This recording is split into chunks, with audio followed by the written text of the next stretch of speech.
Now, who are the people in your neighborhood? In your neighborhood, in your neighborhood. Say, who are the people in your neighborhood? The people that you meet each day. I know who that's Put a cap gonna be. on your head, you know who you'll be? The postman. Oh, the postman always brings the mail through rain and snow and sleet and hail. I'll work and work the whole day through to get your letter safe to you. 'Cause the postman is the person in your neighborhood. Why, hello. Welcome. Hello, everyone. Good to see you all back again this week. Yes, you can join me here on my rounds, delivering mail. I have quite a few letters here. Let's see who they're for. This one's for Nate, Charlotte, Samantha, yes, Delaney, Peyton, Emma, Liam, Maddie, Ava, it's good to see you at church this past week. Isabel, good to see you as well. Carter, yes, Carter. Caroline, Eileen, Andrew, Adeline, yes, missing you all. Hope to see you very, very soon. And this one's for me. David McFeely Newell. No. It's rather odd. You say my name is not David McFeely Newell? You're Mr. Nick.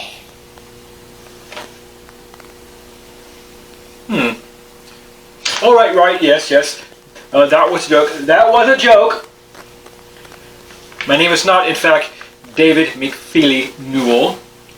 It is Mr. Nick, but I am a mail carrier, a postman for the United States Postal Service. Anyway, I only have a few more hours left in my work week. Oh yes, I work 6 days a week.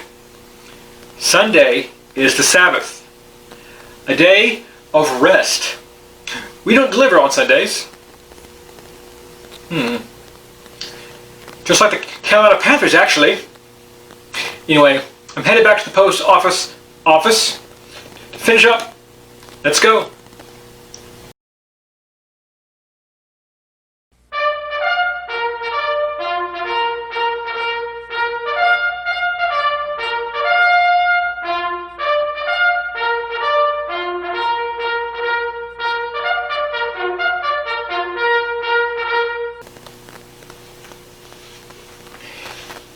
Thank you. Where are those trumpets coming from? No, it's Nick, not... It looks like I've been missing a lot of postal training sessions lately. Well, I wouldn't say I've been missing them. Yes, sir. I'm not saying training sessions aren't important for some people, but I've been a mailman for many years. I know the ropes. Do I know the mail carrier's creed? Sure. Read it? Neither rain, nor snow, nor heat, nor mushrooms? Something appointed rounds. Well, perhaps I don't know it verbatim, but I understand the meaning. I get the gist. What is the first rule of the United States Postal Service? Oh, this one I know. Sundays. Yes, just like the Carolina Panthers. When were Forever stamps released? Oh, 2007. Whose idea was it? I don't know. Probably some penny-pinching bureaucrat. Oh, it was your idea. Yeah. Oh. No wonder you promoted to Postmaster General. Sir. I may not know everything, but I get by fine. Yeah, one day, when I retire and I shuffle off this postal coil, I'm going straight to Florida with a pension. I have to know how to be a better mail carrier so I can serve the United States Postal Service effectively? Back to postal carrier school? Oh, look, it's really not necessary. Can't you just watch it online? On my day off? No, I'd watch it. Eventually. Very well. Thank you, sir.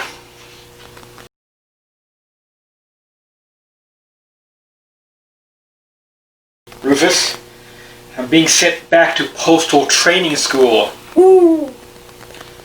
Well, it's a refresher course, so I can be a more effective mail person for the United States Postal Service. Woo! Oh, you agree, huh? Oh, yeah. Woo! Right? No, I'm not worried. I went through it all once before. Years ago. Woo! I mean, I know most of it.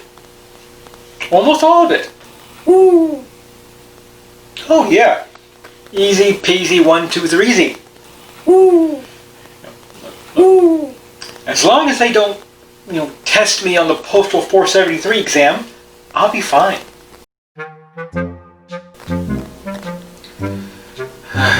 Wow. Back in school. It's been a while.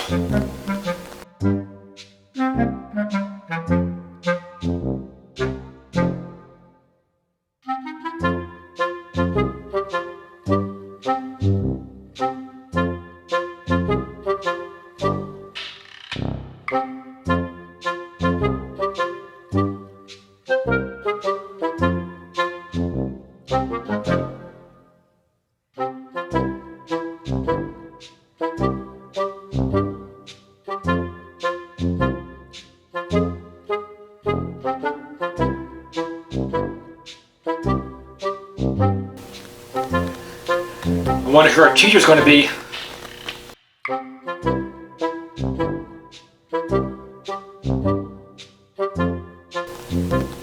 Oh. I think I had her for AP History.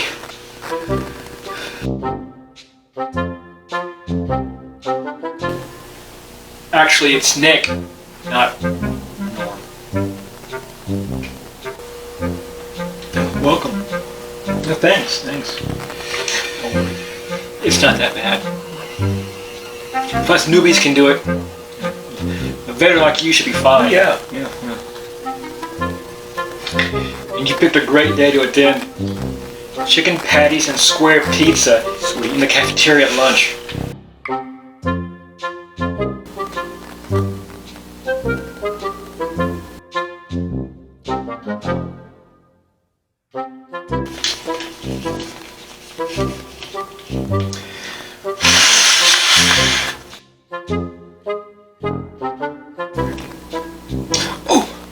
Oh! Me, Miss Holden, me!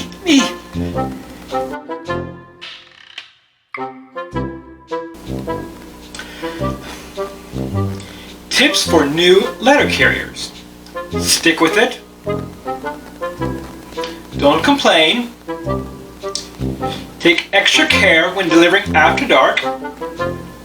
Take extra care if you work in an area with high crime.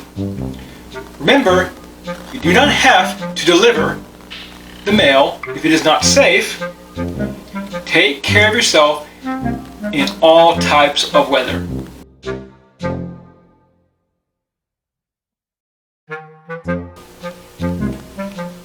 Me? Oh, You're asking, where's the first rule of the United States Postal Service?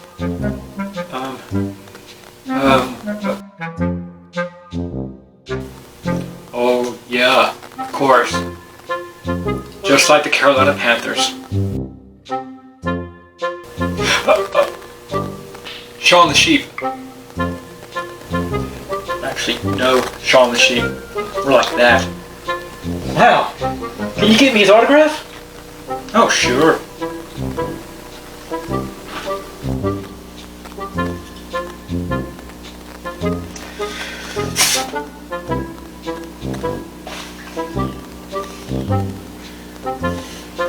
Miss Holder! He hit me with a spitball! I'm sorry, what? What was that?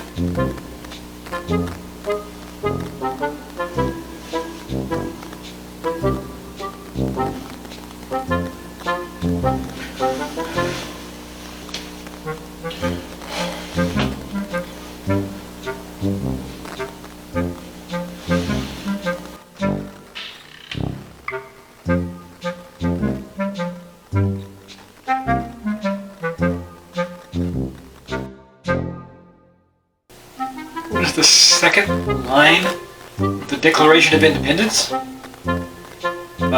Okay.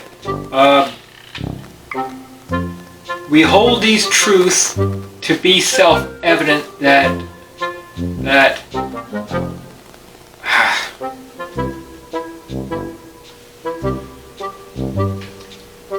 all people are created equally, that they are endowed by their Creator with certain inalienable rights, and among these are life, liberty, and the pursuit of happiness. I knew that, I just forgot. Many people forget that part.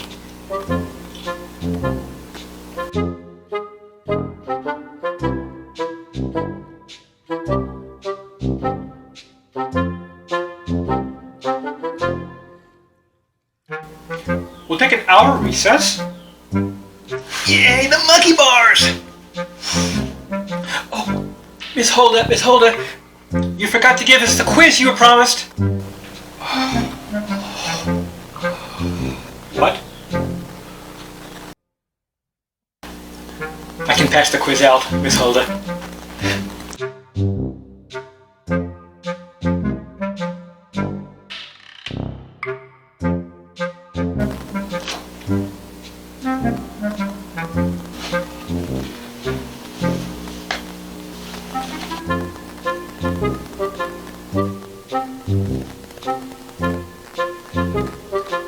A practice quiz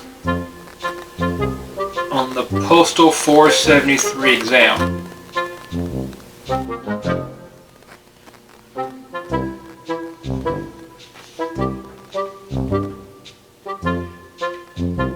Correct address? What? What's the correct address? It's a code? What? Address error only. What does that mean? Hold mail authorization form? Well, yeah. But how in the world? What's all this? Who? After Mrs. Henderson arrives back home from vacation, she should. I don't know. Is this for city or state? I'd not be appropriate to deliver for included mail. 8. Box number 4. Getting a check mark. Is that mine?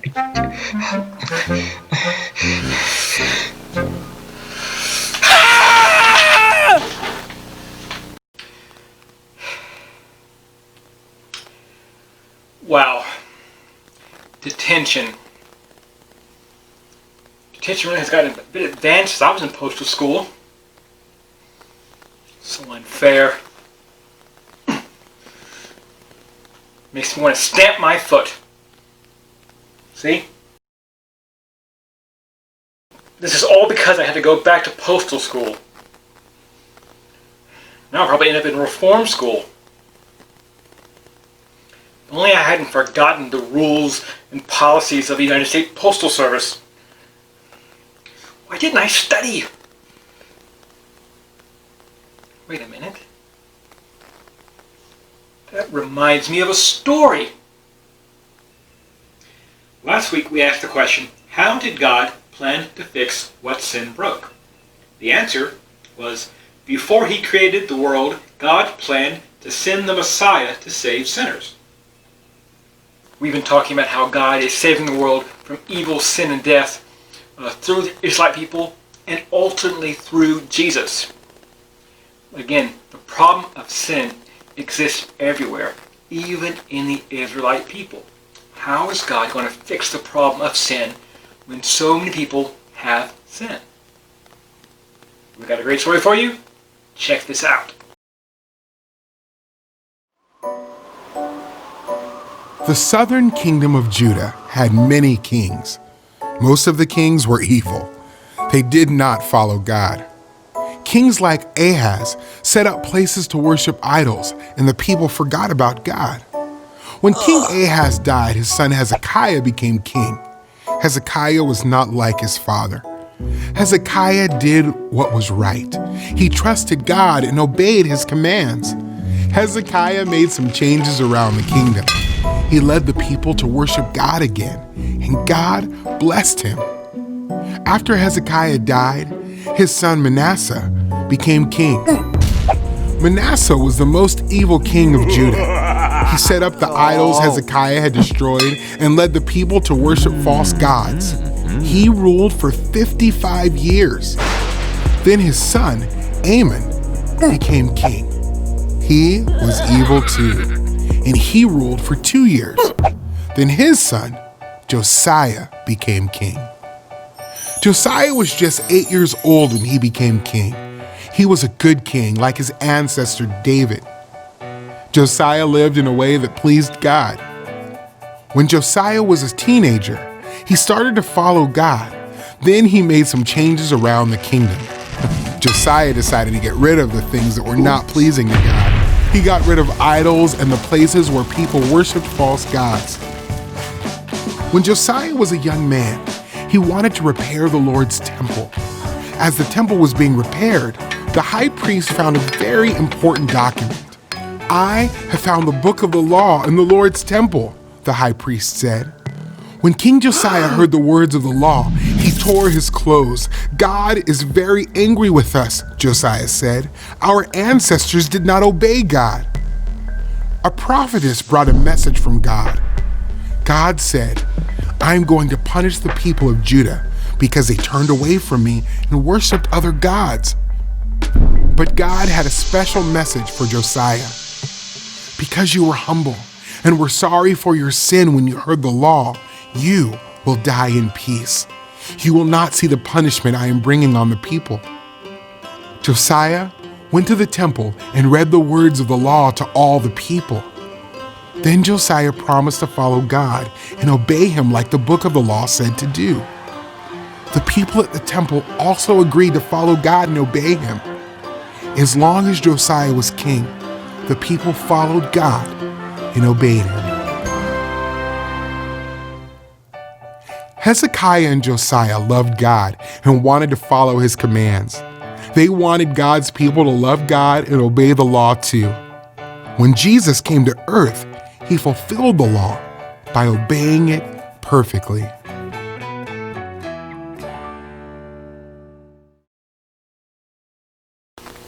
Hezekiah and Josiah led the people back to God. Reform means to change something in a way that improves it or makes it right again. Sometimes people forget what God has told us in the Bible. For centuries, the book of Deuteronomy had been lost and forgotten. The Israelite people did not remember God's laws about the importance of how to worship, how leaders are supposed to behave, to not practice dark magic, and how good behavior brings blessings from God. In fact, Deuteronomy is full of reminders on how not to forget the law of God. Of course, just like Josiah and the Israelites, we can forget what God has said. And just like the Israelites, we have to keep going back to the Bible again and again, reminding ourselves what God has taught us, reforming our ways of being His disciples. And that means reading our Bibles. Check us out.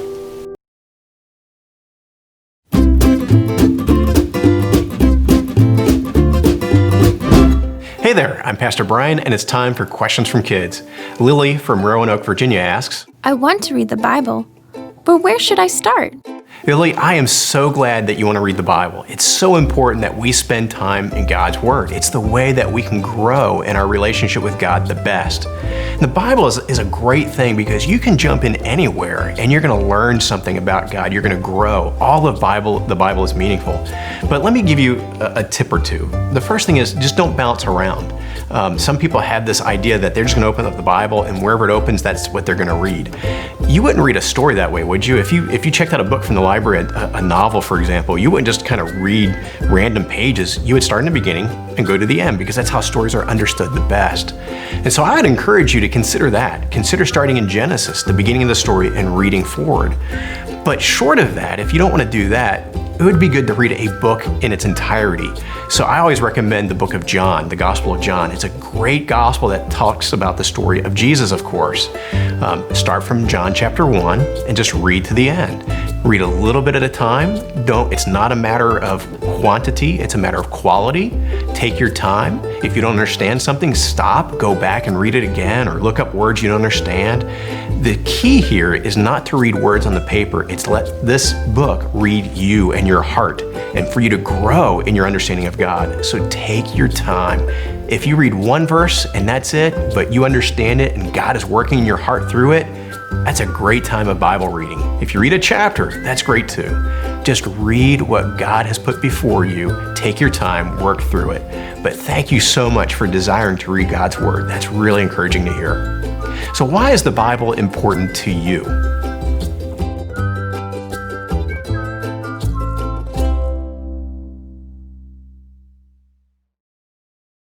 Our verse for this series comes from 1 Chronicles chapter 7, verse 14.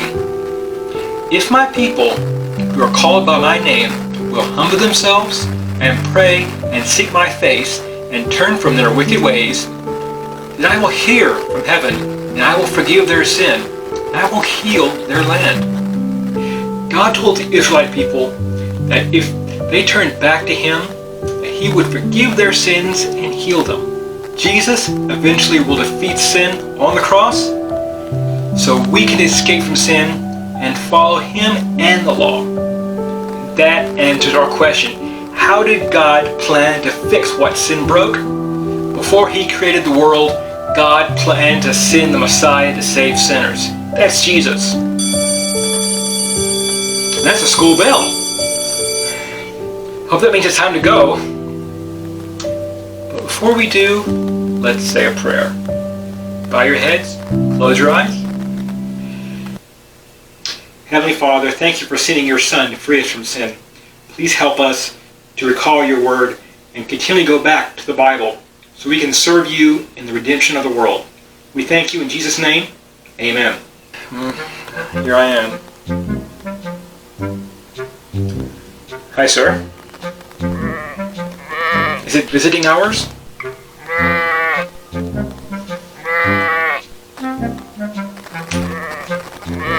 Yes, I have been bad. You gonna bail me out? Thank you. Ever seen a school detention waiting to be bailed out?